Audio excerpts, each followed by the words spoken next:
तो आज हम लोग हाइट एंड डिफरेंस पढ़ते हैं। पहले इसके हम लोग रूल्स देखते हैं कि क्या रूल्स फॉलो करने होते हैं डायग्राम बनाने के लिए। हाइट एंड डिफरेंस मीन्स ऊंचाई और दूरी, हिंदी के लिए है ऊंचाई एवं दूरी, हाइट एंड डिफरेंस। इसमें क्या चीज देखने होते हैं, रूल्स नंबर 1 है। पहले हम लोग देखते हैं कि क्वेश्चन को पढ़ते हैं, उसमें देखते हैं कि कहीं ना कहीं पे मीनार की बात आ जाएगी, बिल्डिंग की बात आ जाएगी,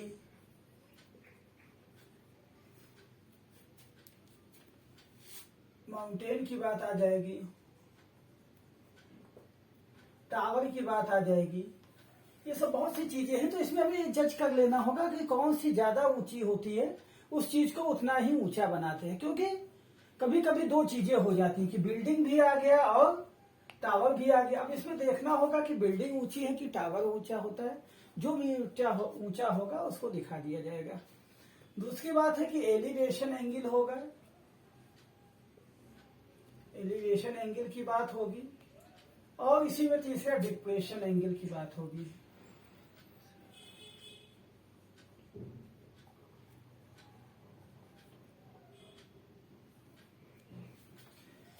अब यहां पे देखना है, जब हम लोग नीचे से किसी चीज को, कोई बिल्डिंग है, इसको नीचे से ऊपर अगर जो ऐसे देखते हैं तो ये हमारा यहाँ पे एंगल जो फ्रेम होगा वो एलिवेशन एंगल होगा। और ऊपर से अगर जो नीचे देखते हैं कोई चीज है, मान लिया यहाँ पे कोई चीज बैठे हुए है, यहाँ से हम देखेंगे तो ये डिप्रेशन एंगल बनेगा। ठीक है, ऐसे डॉटेड कर देंगे। ये क्या होगा, ये इक्वल होता है क्योंकि ये अल्टरनेट एंगल होता है। तो एलिवेशन एंगल इक्वल टू ये डिप्रेशन एंगल भी हो जाएगा। उसके बाद हम लोग देखेंगे कि अगर जो शैडो है, कोई छाया है, परछाई है, तो ये हमेशा नीचे ही बनेगी। जैसे ये कोई ट्री है, इसकी शैडो बन रही है तो ये शैडो नीचे ही बनेगी, वो कहीं और नहीं बन सकती है। ठीक है। अब अगर जो ट्री का केस कोई है, कोई फिगर है, तो ट्री हमेशा वर्टिकल ही होगा। अगर जो इनकेस ये टूटता है, तो ये मान लिया यहां से टूटता है, तो ये टूटने के बाद जो ये एंड होगा वो आके यहां टच करता है, तो ये एंगल थीटा बनता है। तो ये इसकी हाइट और इसकी हाइट के बराबर होगा। एक और पतंग के केस में, अगर जो पतंग उड़ाई जाती है तो पतंग के लिए जो थ्रेड होगा वो इधर ही होगा। ये हमारी थ्रेड होगी, यानी ये रस्सी होगी जो पतंग ऐसे जाएगी। लैडर के केस में भी यही होगा। अगर जो कोई सीढ़ी दीवार से लगाई जाती है, ये वॉल हो जाएगी उसकी, और ऐसे ही लगाई जाएगी। ये एंगल यहाँ पे थीटा बनेगा, ये हमारा लैडर हो जाएगा। ये सीढ़ी के केस में हम इसी की बात करेंगे। लैडर है तो ऐसे ही लगेगा। ठीक है, क्योंकि इसका एंगल कम हो सकता है इस तरीके से। ठीक है, ये थीटा 1 है, ये थीटा 2 हो सकता है अलग अलग। वो क्वेश्चन में गिवन रहेगा कि कितना एंगल लगाया जाता है। या जो सीढ़ी लगाई जाएगी, लैडर दीवार के सहारे लगाया जाएगा तो ऐसे ही लगाएगा, एकदम सीधी नहीं हो सकती है, ऐसे ही लगेगा। अब कभी कभी ये कंफ्यूजन आता है कि मान लिया ये हमारी बिल्डिंग है, यहाँ पे 2 शिप है, तो शिप भी जो है हमेशा नीचे ही रहेगी। ठीक है, एक दूसरे के पीछे हो सकती है। ये शिप ए है, ये शिप बी है। यहां से कोई से देखता है किसी टावर को या किसी पीक को, तो ये ऐसे इसके एंगल बनेंगे। अब ये ध्यान देना होगा कि ये एंगल हमेशा क्या होगा, इस एंगल से बड़ा होगा। ये थीटा 1 है, ये थीटा 2 है, तो theta 2 is greater than theta 1। आगे जैसे जैसे हम बढ़ेंगे ये बिल्डिंग की तरफ, मान लिया ये बिल्डिंग ही है, तो आगे बढ़ने पे क्या होगा, एंगल इंक्रीज करता चला जाएगा। आगे बढ़ेंगे तो ये एंगल क्या होगा, हमारा इंक्रीज करता जाएगा। मान लिया कि पहले हम देखते हैं कि ये 40 ये मान लिया 30 डिग्री है। अगर जो हम लोग ये सपोज कर लिया ए बी हमारा कोई ट्री है, ये हमारी एक रिवर है, रिवर भी नीचे रहेगी। जो चीजें नीचे होती है नेचुरल में, वो चीज वही दिखाना है। माउंटेन की हाइट ज्यादा होती है तो माउंटेन ऊपर दिखेगा, रिवर, सी, ये सब चीजें नीचे होंगी। अब कहा गया कि आदमी जो है थोड़ा सा आगे बढ़ता है, फिर उस एंगल को देखता है, तो यहाँ पर रहेगा तो ये 45 डिग्री होता है। तो ये ध्यान रखना होगा, कभी कभी क्वेश्चन में कंफ्यूजन होता है कि ये 45 है कि ये 30 है। तो जैसे जैसे हम पीछे हटेंगे एंगल छोटा होता जाएगा। अब ये कुछ 30 से भी लेस हो जाएगा, आगे बढ़ते जाएंगे तो ये 40 से भी ग्रेटर होगा। ये सब चीजें हम लोग ध्यान से देखेंगे और इसके सबसे पहले हम लोग क्या करेंगे, उसका डायग्राम बनाएंगे। डायग्राम बनाने के बाद फिर हम लोग क्वेश्चन को सॉल्व करेंगे और उसमें हर चीज मेंशन की जाएगी कि क्या चीज है। ट्री है तो लिखेंगे ए बी ट्री है, अगर जो माउंटेन है तो माउंटेन लिखेंगे, जो एंगल फ्रेम होगा वो एंगल दिखाएंगे। ठीक है, फिर ये क्वेश्चन करना स्टार्ट कर देंगे। जैसे क्वेश्चन है, क्वेश्चन को लेकर हम लोग समझते हैं। कहा गया ना from the top of a building, यहाँ पे क्या चीज है, देखो बिल्डिंग है, उसकी हाइट कितनी गिवन है 15 metre high. The angle of elevation of the top of a tower, यहां से एकदम क्लियर हो रहा है कि हम लोग बिल्डिंग से टावर को देख रहे हैं, क्योंकि एलिवेशन एंगल क्या होता है, नीचे से ऊपर बनता है। तो पहले मान लिया हमारा ये प्लेन है, जमीन है, इसमें दो चीजें बनी हुई हैं, बिल्डिंग और टावर। तो कौन ऊंचा है, यहां से क्वेश्चन से पता चल रहा कि टावर की हाइट कहीं बिल्डिंग से ज्यादा है। तो ए बी हमारा क्या हो गया, टावर, इसको ऐसे लिख दीजिए साइड में कि ए बी हमारा क्या हो गया है, टावर हो गया है। From the top of a building 15 metre high, the angle of elevation of the top of the tower. अब ये हमारी बिल्डिंग हो गई, ए बी हो गया, ये सी डी हमारी क्या हो गई, ये बिल्डिंग हो गई, बिल्डिंग हो गई हमारी सी डी, ये हो गई। अब कहा गया ये इसका टॉप हो गया, ये इसका बॉटम हो गया। जब हम लोग टॉप से किसको देख रहे हैं, from the top of a building 15 metre high है, जो कि ये कितनी है, ये 15 मीटर हाई है। The angle of elevation, elevation angle मतलब नीचे से ऊपर देखते हैं, किसको देख रहे हैं, टॉप ऑफ द टावर, ये टावर को हम लोग ऐसे देखते हैं। ठीक है, टू बी फाउंड में 30 डिग्री, इसको ऐसे पैरेलल लाइन ज्वाइन कर देते हैं, ये 30 डिग्री हमारा ये हो गया। फिर कहा गया है from the bottom of the same building, इसी बिल्डिंग का बॉटम, ये टॉप और ये bottom, angle of elevation of the top of the tower, फिर इसी टावर का ये देखते हैं। ठीक है, एकदम स्ट्रेट होना चाहिए, पेंसिल का यूज करेंगे हम लोग, स्केल का यूज करके बना लेते हैं। एंगल ऑफ एलिवेशन, एलिवेशन नीचे से ऊपर 60 degree. Find the height of the tower and distance between, इनके बीच की डिस्टेंस भी निकाल, इसको x सपोज कर लेते हैं, ये x है, ये इसके पैरेलल है, ये भी x हो जाएगी। ये 15 है, ये इसके पैरेलल है, ये भी 15 हो जाएगी। इस हाइट को हम लोग x सपोज कर लेते हैं। अब इसको ध्यान से देखें तो दो ट्रायंगल बन गए। एक चीज ये ध्यान रखना होगा, ये राइट एंगल ये सबके साथ में आना चाहिए। हम लोग जो ट्रायंगल लेंगे वो ऐसे लेंगे। तो पहले हम लोग इसमें दो ट्रायंगल बन गए, ए बी सी, ए हो गया, बी हो गया, सी डी, एक यहाँ पे ई पॉइंट दे देते हैं। तो एक छोटा ट्रायंगल ले ले, लिख दे in triangle B D E, B D E. हम लोग जब बी डी ई की बात करते हैं तो क्या हो गया है, एंगल बी डी ई हमारा क्या हो गया, 30 डिग्री हो गया। अब हम लोग रिलेशन ढूंढते हैं, हमें ये फाइंड करना है, ये मालूम है, अननोन है और ये एंगल है, तो इसके बीच में रिलेशन हम लोग जानते हैं क्या होता है, tan 30। पहले हम लोग जानते हैं क्या होता है tan थीटा, tan थीटा क्या होता है, P/B होता है। क्योंकि हमें इससे मतलब नहीं, हमें ये चाहिए, तो इसमें रिलेशन ढूंढ लेते हैं। तो यहाँ पे थीटा कितना है, 30 डिग्री है, P हमारा क्या है, H है, और B कितना है, X है। tan 30 की वैल्यू याद होनी चाहिए, कितनी होनी चाहिए, लर्न होनी चाहिए, 1/√3 हो गया, H/X हो गया। क्रॉस मल्टीप्लाई कर ले तो x इक्वल टू H√3 आ गया, x इक्वल टू H√3 हो गया। अब हम लोग क्या करते हैं, दूसरा ट्रायंगल ले लेते हैं, क्या ले लेते हैं, इन ट्रायंगल BCA,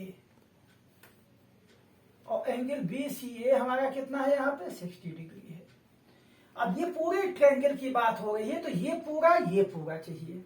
तो tan 60 इक्वल टू कितना हो गया, अब ये हमारे पास 15 था, ये h, तो टोटल हाइट कितनी हो गई, टोटल हाइट हो गई h + 15।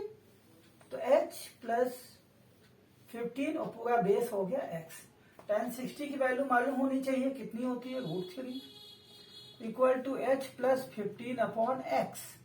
क्रॉस मल्टीप्लाई कर लें तो क्या हो गया, x √3 equal to h plus 15। ये हमारी इक्वेशन सेकंड जनरेट हो गई।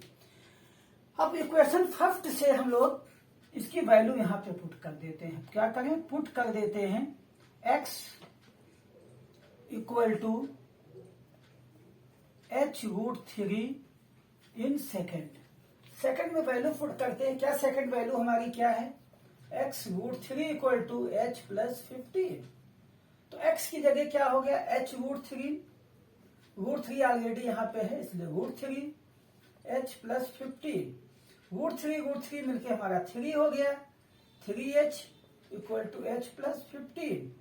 क्या हो गया, 3h इधर ले आए, minus h equal to 15, 2h equal to 15, h equal to 15 upon 2।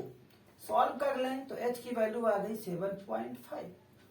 इस तरीके से 7.5 मीटर हमारी h आ गई। अब हमें x चाहिए, हमारे पास ये है, क्या है कि x equal to h√3। h की वैल्यू हम लोगों ने फाइंड कर ली है 7.5, √3 की वैल्यू होती है 1.732। ये भी मालूम होना चाहिए। इसको मल्टीप्लाई कर लेंगे तो जो आएगा वही मीटर में आंसर आ जाएगा। तो इस तरीके से हम लोगों ने ये क्वेश्चन लगाया हाइट एंड डिफरेंस का। तो सबसे पहले हमें डायग्राम पे फोकस करना होता है कि डायग्राम सही बन गया तो क्वेश्चन अपने आप सही आ जाएगा। तो क्वेश्चन को पढ़ेंगे और ये देखेंगे कि कैसे ये बनाया जाता है। तो ये दूसरा क्वेश्चन एग्जाम्पल से हम लोग समझते हैं। इसमें कहा गया observe from the top of a 75 metre high lighthouse. क्या चीज है, as observe from the top of a 75 metre high lighthouse. एक लाइट हाउस है, जैसे हमने मान लिया ये हमारा प्लेन है, एक यहाँ पे हमारा लाइट हाउस है। क्या हो गया, ये ए बी हमारा क्या हो गया, ये ए बी हमारा ये लाइट हाउस हो गया। The angle of depression of two ships. अब बात हो गई डिप्रेशन। डिप्रेशन एंगल क्या होगा, जब हम ऊपर से नीचे को देखेंगे तो हमारा डिप्रेशन एंगल फॉर्म होगा। From the two ships are 30 degree and 45 if one ship is exactly behind the other. मान लिया दो शिप है ए और बी, एक दूसरे के ठीक पीछे है। तो देखो इसमें कहा गया 30 डिग्री। अब समस्या है कौन सी 30 कौन सी 45, तो इसमें कोई कंफ्यूजन की चीज नहीं है। इसको हम लोग ऐसे ये बना देते हैं, थोड़ा सा और पीछे ले लेते हैं।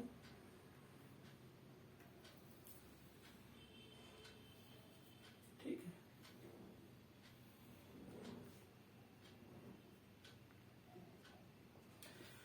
तो ये वाला एंगल हमारा क्या होगा, हमेशा छोटा होता है, तो ये 30 डिग्री हो जाएगा और ये कितना हो जाएगा, ये 45 हो जाएगा। यही इस क्वेश्चन में कहा गया as observe from the top of a 75 metre. तो ये हमारा 75 मीटर हाई लाइट हाउस हो गया। The angle of depression, depression angle है तो ऐसे डॉटेड लाइनें भी चलेंगी। ऊपर से देख रहे हैं ये हमारा 30 हो गया, ये हमारा 45 हो गया, तो ये भी 45, ये 30 हो गया, तो ये भी 30, क्योंकि अल्टरनेट एंगल होते हैं और अल्टरनेट एंगल क्या होते हैं, इक्वल होते हैं। ये कहा गया टू शिप्स है जो एक दूसरे के ठीक पीछे है, तो बी के पीछे ए है। ठीक है, 30 and 42 depression of two ships of 30 and 45 degree, one ship is exactly behind the other, मतलब इसके ठीक पीछे है ना कि ऊपर। ठीक है, और नदी नीचे रहेगी तो आगे पीछे ही शिप्स चलेंगे। Behind the other of the same side, एक ही साइड में है, ये नहीं कि एक ही साइड भी हो सकती थी, तो उस साइड पे नहीं है। Find the distance between the two ships, इनके बीच की हमें डिस्टेंस फाइंड करनी है। सपोज कर लिया एक्स है, हमें ये भी नहीं मालूम है तो इसको हम लोग वाई सपोज कर लेते हैं। ये हमारा डायग्राम बन गया। इसमें हर चीज मेंशन होनी चाहिए। ए एंड बी क्या है, ए एंड बी क्या है, टू शिप्स है, तो ये टू शिप्स दिखा देंगे। ठीक है, ये हमारा एंगल बन रहा है वो भी शो करेंगे, लाइट हाउस है ये भी शो करेंगे। तो इस तरीके से हम लोग पहले छोटा ट्रायंगल ले लेते हैं, इन ट्रायंगल बी, अच्छा ये ए बी हो गया, तो ये हम लोग सी हो गया, ये हमारा डी हो गया। तो सी और डी हमारा क्या था, टू शिप थी। सी और डी क्या थी, ये शिप थी हमारी, पहली शिप है दूसरी शिप है। तो इन ट्रायंगल हमने ले लिया A B C, A B C, और ट्रायंगल बी सी ए हमारा कितना है 45 डिग्री है। तो इसमें भी वही रिलेशन tan ही लगेगा क्योंकि हमें P और B में रिलेशन चाहिए। तो tan 45 75 अपॉन y हो गया। tan 45 की वैल्यू 1 होती है, 75 अपॉन y हो गया। तो y की वैल्यू हमें कितनी मालूम हो गई 75 मालूम हो गई। सीधे सीधे 75 मीटर एक हमें ये अननोन वैल्यू मालूम हो गई।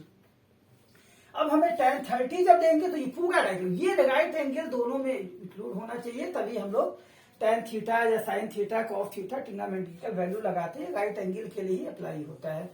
तो ये tan 30 डिग्री इक्वल टू कितना हो गया 75 upon x plus y. X plus y tan 30 की वैल्यू मालूम है 1/√3 हो गई। 75 एक्स फाइंड करना है, वाई की वैल्यू हम लोग 75 फाइंड आउट कर सकते हैं। अब हमें ये देखना होगा ये कभी ये 75 से 75 नहीं कैंसिल होता, जैसे कि कुछ स्टूडेंट कैंसिल कर देते हैं। हम लोग यहाँ क्रॉस मल्टीप्लाई कर लेंगे, x प्लस 75 इक्वल टू 75√3 आ जाएगा। तो x की वैल्यू कितनी आ जाएगी 75√3 माइनस 75। तो x इक्वल टू 75 कॉमन ले लें तो कितना हो जाएगा √3 माइनस 1 मीटर।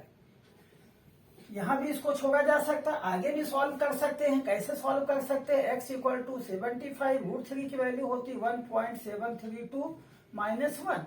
तो x इक्वल टू हो गया 75, इसमें से माइनस कर लें तो 0.732।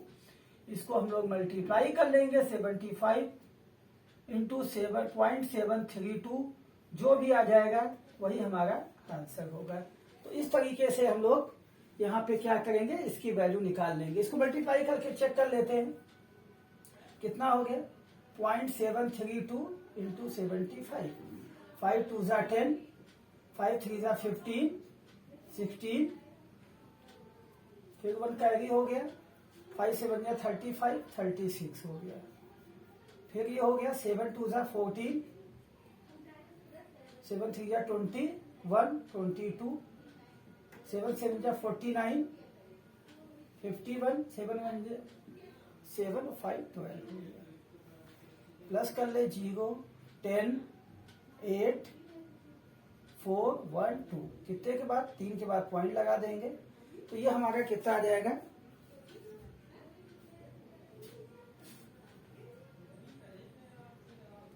1.732 है। ये थोड़ा सा कहीं पे मिस हो रहा है मल्टीप्लाई।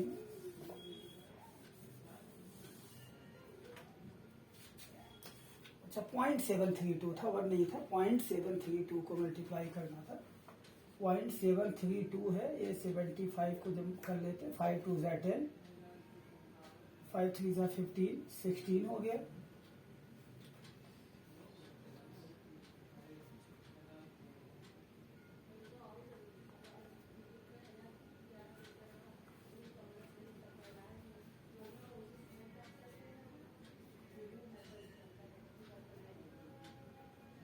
तो ये आंसर हमारा कितना आ गया इसको सॉल्व करने पे 54.90 मीटर। तो ये टू शिप के बीच के जो डिस्टेंस है वो कितनी आ गई 54.90 मीटर। इस तरीके से हमने इसको सॉल्व कर लिया। इसी तरीके से आगे भी छोटे छोटे क्वेश्चंस जो रहेंगे वो हम सॉल्व करेंगे।